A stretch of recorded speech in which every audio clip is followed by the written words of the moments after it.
Hello Mind Warriors and welcome to Wonders Down Under, where we explore lesser known natural and man-made marvels below the earth's surface. And it's time to spin our adventure wheel and find out our destination for today. Here we go.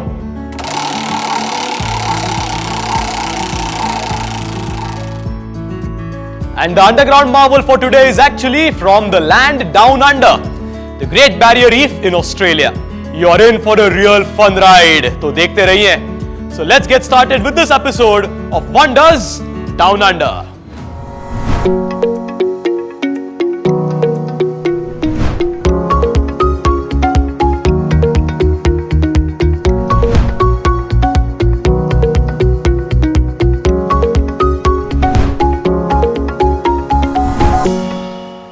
आज हम जिस underground Marvel की बात कर रहे हैं वो सच में स्पेशल है. A World Heritage Site since 1981. This place spans a length of more than 2,000 kilometers and is home to more than 5,000 different types of organisms. इसे दुनिया के 7 नेचुरल वंडर्स में से एक माना जाता है. मगर रिसेंट टाइम्स में स्टडीज ने दिखाया है कि ह्यूमन एक्टिविटीज और क्लाइमेट चेंज की वजह से इस स्ट्रक्चर को काफी नुकसान पहुंचा है. ऑस्ट्रेलिया के टूरिज्म का एक इंपॉर्टेंट हिस्सा होने के साथ साथ ये इकोलॉजिकली भी बहुत इंपॉर्टेंट स्ट्रक्चर है जो ओशियंस की बायोडाइवर्सिटी को प्रिजर्व करके रखता है. आई एम श्योर कि अब तक तो आप समझ ही गए होंगे कि मैं द ग्रेट बैरियर रीफ की बात कर रहा हूं. हम सबको इस स्ट्रक्चर के बारे में कुछ बेसिक नॉलेज तो है, मगर आज मैं आपको बताऊंगा कि ये बैरियर रीफ हम सबके लिए और इस प्लैनेट के लिए कितना इंपॉर्टेंट है. And keep watching this video because I'm also going to tell you about the world's largest artificially created reef. So stick around till the end. तो चलिए सबसे पहले समझते हैं कि ये ग्रेट बैरियर रीफ है क्या, किस चीज से बना है और ये एक लिविंग स्ट्रक्चर क्यों कहलाता है. तो चलिए शुरू करते हैं सबसे बेसिक क्वेश्चन से. What are corals? अब अगर आपने ग्रेट बैरियर रीफ या कोई भी और कोरल रीफ देखा होगा तो आपको लगा होगा कि कोरल्स प्लांट्स होते हैं, मगर सच तो यह है कि corals are actually invertebrate creatures, यानी कि ऐसे एनिमल्स जिनमें बैकबोन नहीं होता, जैसे कि jellyfish. Corals are made up of small mushroom like things called polyps that are connected with each other and since they appear in large groups they look like plants. कहा जाता है कि दुनिया में 6000 से भी ज्यादा स्पीशीज के कोरल्स पाए जाते हैं और सभी ज्यादातर ट्रांसपेरेंट या व्हाइट कलर के होते हैं. अब आप सोच रहे होंगे कि आपने तो बहुत सारे रंग बिरंगे कोरल्स देखे हैं. That is because corals have a lot of algae living in them and using photosynthesis they produce food for themselves and for the corals. Now depending on the type of algae they use different pigments in order to soak up the right amount of sunlight to turn into food. And it is the use of different pigments that give these corals different variations of blue, green and red. आप देखेंगे कि ये corals हमेशा एक ही surface से attached होते हैं, जैसे कि कुछ बड़े और छोटे पत्थर. और जरूरी नहीं कि ये हार्ड सरफेसेस हमेशा नेचुरली हो. कई बार ऐसा भी होता है कि कुछ शिप्स डूबकर कई साल तक ओशन फ्लोर पर पड़ी रहती हैं. In such cases corals can start to form on the ship's surface over a period of many years. अब आते हैं बैरियर रीफ की तरफ और समझते हैं उसकी इंपॉर्टेंस. सिंपल लैंग्वेज में कहूं तो कोरल रीफ्स सी के लिए उतने ही जरूरी है जितने रेन फॉरेस्ट धरती के लिए. Fish and other organisms use coral reefs as shelter, a place to find food and even reproduce and raise their young ones. Coral reefs किसी भी सी या ओशन का सिर्फ 1% स्पेस ऑक्यूपाई करते हैं, मगर उसी ओशन के 25% मरीन लाइफ को सपोर्ट भी करते हैं. अब अगर ग्रेट बैरियर रीफ की बात करें तो यहां पर मरीन लाइफ के बहुत से स्पीशीज पाए जाते हैं और उनमें से कई तो एंडेंजर्ड स्पीशीज भी हैं. यहां 1500 से ज्यादा फिश स्पीशीज, डॉल्फिन्स और व्हेल्स के 30 से ज्यादा स्पीशीज, सी टर्टल्स के 6 स्पीशीज और यहां तक कि सी स्नेक के भी 17 स्पीशीज पाए जाते हैं. इस अमेजिंग मरीन बायोडाइवर्सिटी की वजह से हर साल 20 लाख टूरिस्ट्स इस ग्रेट बैरियर को देखने और एक्सपीरियंस करने आते हैं. अब ये तो समझ में आ गया कि ये रीफ्स मरीन लाइफ के लिए क्यों जरूरी है, मगर इस रीफ से इंसानों को क्या फायदा होता है? First and foremost, Since coral reefs are a habitat for fish, it is the ideal location for fishing. मगर ये reefs हमें सिर्फ खाना ही नहीं, protection भी देते हैं. Most coral reefs are located close to the shoreline, and when hurricanes hit, it is the coral reefs that protect us. कैसे? समझाता हूं ना. When strong waves with immense pressure are heading towards the shore, it is these coral reefs under the ocean that help reduce the intensity of the waves before they hit the shoreline. अब इतना अगर काफी नहीं, तो चलिए मैं आपको coral reefs का एक और फायदा बताता हूं. Coral reefs absorb the particulate matter around them and keep the ocean clean for other organisms around them.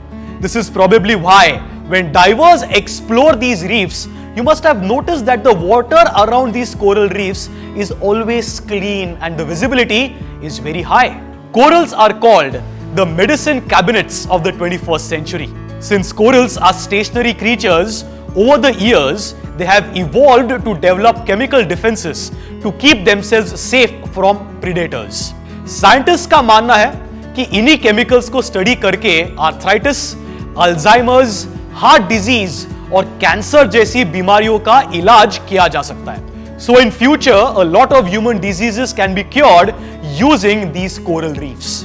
अब कोरल रीफ जब इंसानों के लिए इतने इंपॉर्टेंट है, तो हमें इनको तो प्रोटेक्ट करना ही चाहिए, है ना? होना तो ये चाहिए, मगर सैडली ह्यूमन प्रोग्रेस और डेवलपमेंट की कीमत हमेशा नेचर को चुकानी पड़ती है. पुराने जमाने में जब लोग फिशिंग करते थे, तो पर्सनल यूज के लिए करते थे, यानी कि अपनी खुद की फैमिली को फीड करने के लिए. आजकल मॉडर्न टेक्नोलॉजी के मदद से कमर्शियल पर्पसेस के लिए की जाने वाली फिशिंग से मरीन इकोलॉजी को बहुत नुकसान पहुंच रहा है. बड़े फिशिंग नेट्स और केजेस के इस्तेमाल से कोरल्स बहुत ज्यादा डैमेज होते हैं. फिशिंग का एक कंट्रोवर्शियल और इलीगल तरीका है ब्लास्ट फिशिंग, जो आज भी कई जगहों पर यूज किया जाता है. इसमें अंडर वाटर एक्सप्लोजिव्स की मदद से फिश को मारा जाता है. ऐसे में कई बार कोरल्स बुरी तरह से और कभी कभी तो पूरी तरह से डिस्ट्रॉय भी हो जाते हैं. इसके अलावा कोरल रीफ्स के डिस्ट्रक्शन का एक मेजर रीजन है कोरल ब्लीचिंग.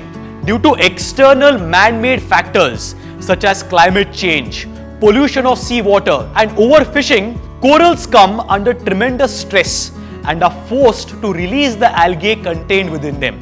जैसा कि हमने आपको बताया था, ये algae ही है जो फोटोसिंथेसिस के मदद से इन कोरल्स को न्यूट्रिशन प्रोवाइड करते हैं. और जब algae ही नहीं रहेंगे, तो कुछ समय बाद ये कोरल्स तो मर ही जाएंगे. In such cases, the algae is dispersed into the water and the corals become colorless and lifeless. Because of all these reasons, the Great Barrier Reef has lost 50% of its coral cover in the last 30 years. अब ऐसे में इन coral reefs को बचाने के लिए क्या कर सकते हैं? Well, we need to act more responsibly and prevent pollution of the water bodies that eventually end up in the ocean. इसके अलावा कमर्शियल फिशिंग पर थोड़े कंट्रोल्स की जरूरत है. सस्टेनेबल फिशिंग मेथड्स और क्वांटिटीज को अपनाना भी जरूरी है. मदर नेचर उस सोने के अंडे देने वाली मुर्गी की तरह है जो ह्यूमन बीइंग्स की नीड्स को तो पूरा कर सकती है, मगर ग्रीड को नहीं. ये सब तरीके थे एग्जिस्टिंग कोरल रीफ्स को बचाने के, मगर इसके अलावा अगर नए कोरल रीफ्स बनाए जा सके तो कितना अच्छा होगा ना. ऐसा ही कुछ हो रहा है मायामी, अमेरिका के नेपट्यून मेमोरियल रीफ में. मायामी शहर के की बिस्केन के करीब 500 मीटर दूर स्थित यह रीफ दुनिया का सबसे बड़ा मैनमेड रीफ है. करंटली 1 एकड़ में फैला हुआ यह रीफ कंप्लीशन के बाद 16 एकड़ के सी फ्लोर को एक थ्राइविंग इकोसिस्टम में बदल देगा. Design to look like the mythical lost city of Atlantis, the Neptune memorial reef is not just an artificial reef but also the world's first underwater cemetery. यहां पर लोग अपने loved ones की अस्थियों को कंक्रीट के साथ मिलाकर एक स्टोन मेमोरियल बना सकते हैं जो अंडरवाटर इंस्टॉल किया जाता है. So when you want to visit your loved ones and remember them, you can take a dive and visit their memorial. इस रीफ को बनाने में जो मटेरियल्स और प्रोसेसेस यूज किए गए हैं वो सभी इकोलॉजिकली सेफ है और कंप्लीशन के बाद ये दुनिया का एकलौता आर्टिफिशियल बैरियर रीफ होगा. And it will also act as an environment friendly burial method in a world where land burial sites are getting congested by the day.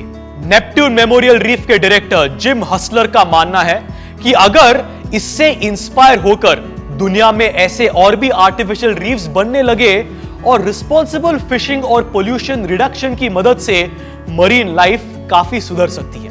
However, this is not the first time an artificial reef has been created. All over the world, decommissioned ships, retired subway compartments, and underwater sculptures have been used to create artificial reefs. वही कुछ experts का यह भी कहना है कि इन reefs को create करने के लिए जो material use होता है, वो marine ecology को pollute भी कर सकता है, जैसे कि पेंट्स और प्लास्टिक्स की वजह से होने वाला टॉक्सिक कंटामिनेशन। इसके अलावा ये आर्टिफिशियल रीफ्स अक्सर डाइवर्स को अट्रैक्ट करने के लिए बनाई जाती है और इकोलॉजिकल रीजन से नहीं। If artificial reefs are constructed responsibly and the existing natural reefs are protected, we might be able to save the diverse marine life that we once had many years ago. तो mind warriors, ये था हमारा आज का wonders down under का episode, जहां हम आपको ले गए समुंदर के अंदर और दिखाई आपको कोरल रीफ्स की एक नई दुनिया। अगले एपिसोड में हम फिर एक बार जाएंगे डाउन अंडर और एक्सप्लोर करेंगे एक नया wonder down under. This is Chaitanya signing off. जल्दी से प्ले स्टोर पर जाकर माइंड वॉर्स का नया ऐप डाउनलोड कीजिए। खेलिए बहुत सारे quizzes which bridge the gap between studies and your buddies और पाओ गेम्स खेलते खेलते स्टडी करने का मजा। So what are you waiting for? Download the app now.